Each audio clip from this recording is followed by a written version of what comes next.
Hello friends எப்பவும் ஒரே மாதிரி ஃப்ளேவர்ல கேசரி பண்றதை விட பூஸ்ட் ஃப்ளேவர்ல கேசரி ரெடி பண்ணலாமா? சூப்பரா இருக்கும். வாங்க ரெடி பண்ணலாம். பூஸ்ட் கேசரி செய்யறதுக்கு ஸ்டவ் ஆன் பண்ணி ஒரு அடிக்கனமான பாத்திரம் வச்சிருக்கேன். அதுல 1 ஸ்பூன் அளவுக்கு நெய் சேர்த்துக்கலாம்.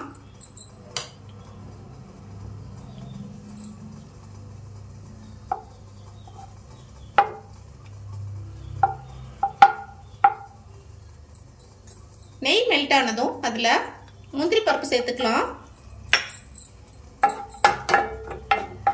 சேர்த்து இது நல்லா கோல்டன் பிரவுன் கலருக்கு வறுத்து எடுத்துக்கலாம்.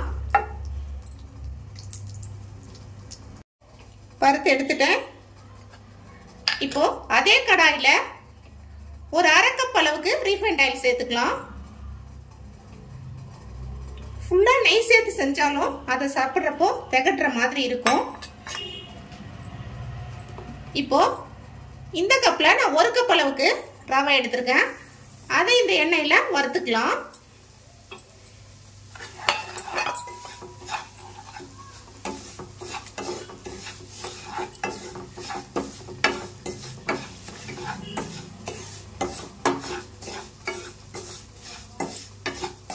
கொஞ்சம் வாசம் வர அளவுக்கு வறுத்து எடுத்துக்கலாம். இதோட பச்சை வாசம் போயிட்டு நல்லா அந்த நெய்யும் அந்த எண்ணெயும் சேர்ந்து நல்ல ஃப்ளேவர் வரும். ஒரு 2 ல இருந்து 3 நிமிஷம் நல்லா வறுத்துக்கலாம். ரவை நல்லா வறுபட்டுடுச்சு. இப்போ நான் இந்த கப்ல தான் 1 கப் அளவுக்கு ரவை எடுத்திருந்தேன்.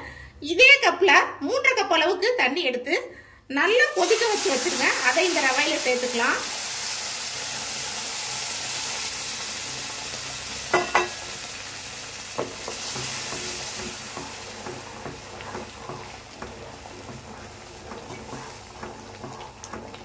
சேர்த்துட்டு இதை நல்லா கெட்டிப்படாம கிண்டி விட்டுக்கலாம்.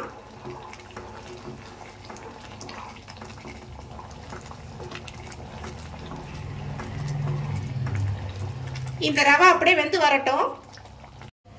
ரவை நல்லா வந்துருச்சு. இப்போ இந்த கப்ல தான் 1 கப் அளவுக்கு ரவை எடுத்திருந்தேன் இல்லையா, இதே கப்ல 1 கப் அளவுக்கு சர்க்கரை சேர்த்துக்கலாம். சேர்த்துட்டு நல்லா இதை கலந்து விட்டுக்கலாம். சர்க்கரை சேர்த்ததுமே மெல்ட் ஆகும். அது உடனே மறுபடியும் சரியாயிடும்.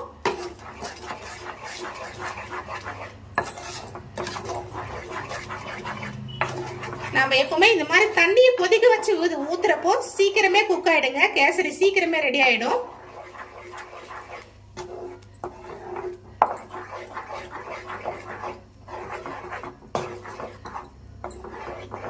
கொஞ்சம் கெட்டியாகட்டும். பாருங்க ஃப்ரெண்ட்ஸ், நல்லா சர்க்கரை கரைஞ்சி கெட்டி ஆயிடுச்சு. இப்போ இந்த இனிப்பு சுவையை தூக்கலாக்க கொஞ்சம் போல உப்பு சேர்த்துக்கலாம்.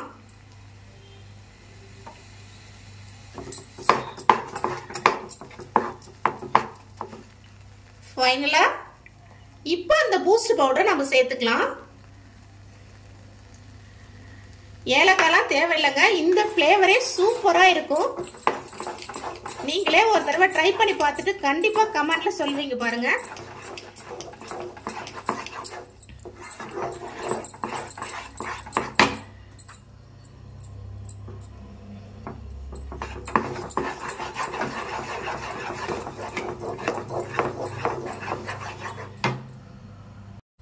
அவ்வளவுதான் ஃப்ரெண்ட்ஸ், சூப்பரா நம்ம பூஸ்ட் ஃப்ளேவர் கேசரி ரெடி ஆயிடுச்சு.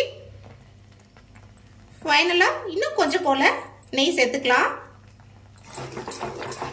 நீங்க ஃபுட் கலரோ ஏலக்காயோ எதுவுமே சேர்க்க தேவையில்லைங்க. சூப்பரா இருக்குங்க. இது குழந்தைங்க கொஞ்சம் கூட மிச்சம் வைக்காம சாப்பிடுவாங்க. ஒரு தடவை இப்படி ட்ரை பண்ணி பாருங்க. இப்போ நம்ம வறுத்து வச்சோம்ல முந்திரி, அதை சேர்த்துக்கலாம்.